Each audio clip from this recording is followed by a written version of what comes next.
Welcome to the project of the week, everybody. Building a fire pit. A couple of the main tools we're going to need.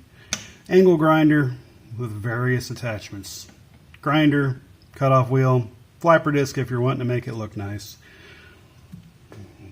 Simple crescent wrench, square, tape measure, and basically everything else you see here. Oh, and by the way, don't set your ass on fire. Materials we're going to use is 1/8 inch mild steel. The flats I just happen to have available to me are right at about 8 inches by 42. The fire pit in this situation, we're just kind of roughing figures. We're not necessarily going by a blueprint. So you'll see that further on. You can use these numbers to extrapolate to what you want. If you value your money, maybe use paper as a template before you go burning up all your steel. To form our base, we're actually going to use 2 of these flats together. Make life a little bit easier on yourself when you go later. Use your square, set everything up. I've got all this clamped in place, so if you got some uneven gaps, hammer's your friend.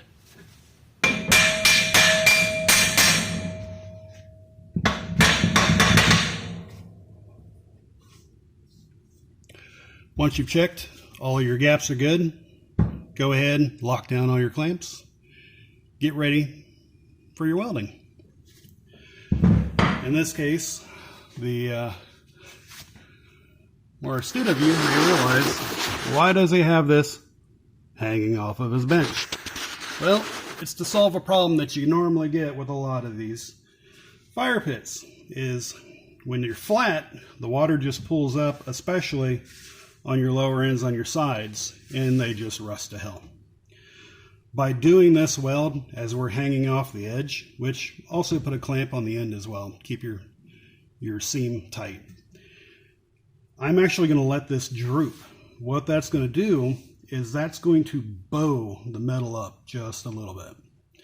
So what we're going to have is a slightly, whichever way you're looking, concave, convex, to this grill, to the fire pit.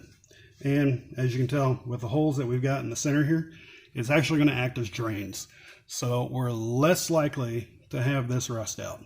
But then again, with it being 1/8 of an inch, it's not really a problem anyways. You guys are following behind me. I've already got a few of these steps done, so we'll go ahead and look and see where we're at now. So now after we've welded these 2 together, we went ahead and cut it off just shy of 31 inches for our overall width of our fire pit. So we've got about 31 by about 16. And then, because we're going to make the design a little bit more ornate, we came in 3 inches on our corners, did a straight cut, which marker, straight edge, all you really need. Now you'll notice this is what I was talking about earlier when I was purposely welding that with that hanging off. We have a convex nature. So now when the water goes to collect in this fire pit, it's actually going to come straight down and drain through the center. Will it eventually rust? Yeah, because of all the acidity from burning wood in there. But this is actually going to help quite a bit. And you're not going to get rust in your corners anywhere near as bad. Now on to our sides. We're going to go with a little bit of a flare design. So what we're going to do is we're going to measure what we have as an inside as far as our inside edge here. And we're just shy of 24 3/4. So we're actually going to match that up to our next plate that we're cutting. Remember, we're using a 42-inch long plate altogether. So what's nice about this specific length is when you go to cut it up from that original 42 inches, you're actually going to give yourself enough space to where from that single flat steel, you're able to get not only your long side, but also your short one. And with minimal scrap. Literally a matter of 2 inches, 3 inches of steel is about what your scrap's going to be. So really not too bad. If you take the dimensions of this, you can actually scale it up, scale it down, however you prefer. But this is just going to be a slightly flared design.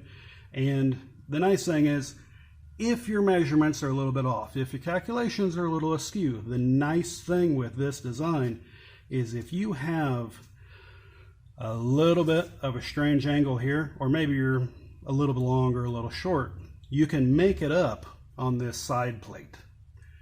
This is going to forgive a whole lot of evils. And as you've noticed, each of these, well, now we've got the end plate. In this situation, we're actually 10 inches at our narrow side, and we're going to add that 2 inches on each end. It's going to give us the 14. Number your plates. Save yourself the headache. So in this situation, we've got 4 and 4, 1 and 1. Well, now we've hit our first snag. No matter what she tells you guys, 4.5 inches just isn't enough.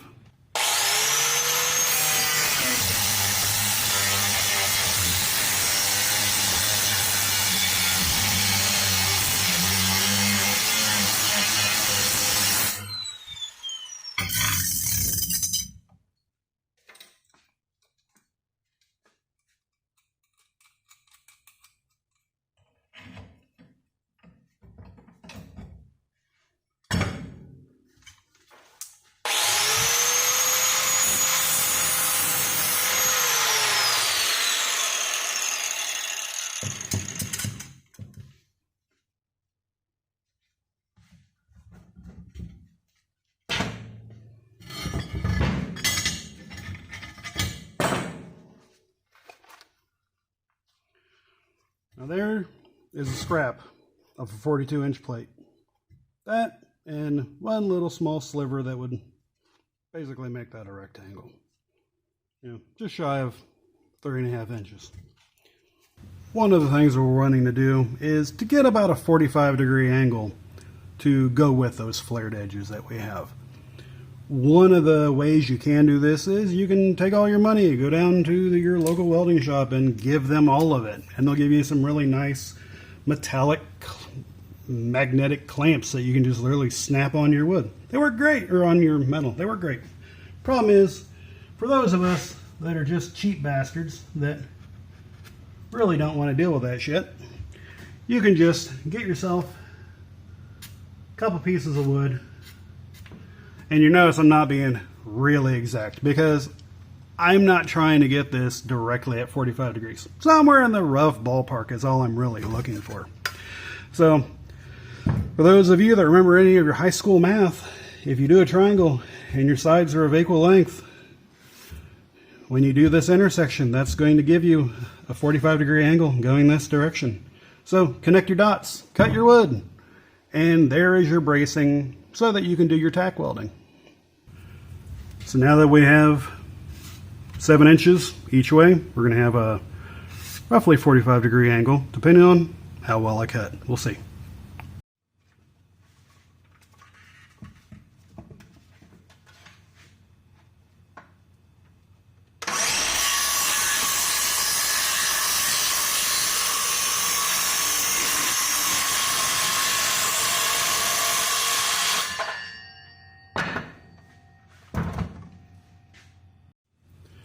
So now we've got our roughly cut braces. Notice we're working on a wood tabletop, not one of those fancy metal ones with all the holes in it. So one neat trick you can do, get your drill yourself a couple pilot holes, and you can actually use those, sink the screw right in your table. Now you have a brace that is not going to move, and if you burn it up, like, who really cares? It's scrap wood anyways. Here we are, and now we have our nice high dollar scrap wood 45-degree angle clamps with removable screws. You can move them around, use them again until you set them on fire. Remember, fire extinguisher. Now we've got our fixtures set up, and for those of you wondering, I haven't seen this guy do any prep work. Well, I've been saving you the headache of it, but since somebody's complaining about it,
They're not pretty, but they're structural. Just continue that along that edge, flip it over, do the same thing on the other side after you put a little bit of a bevel in on that metal. Complete it for the other four, and then we'll move on to doing our gussets.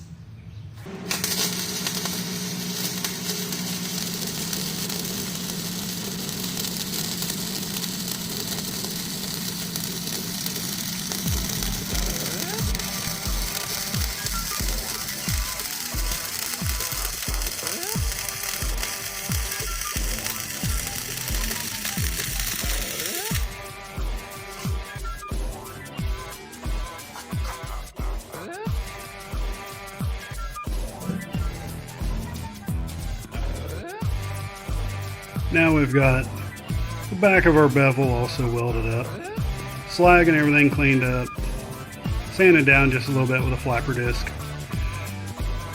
Ready to continue.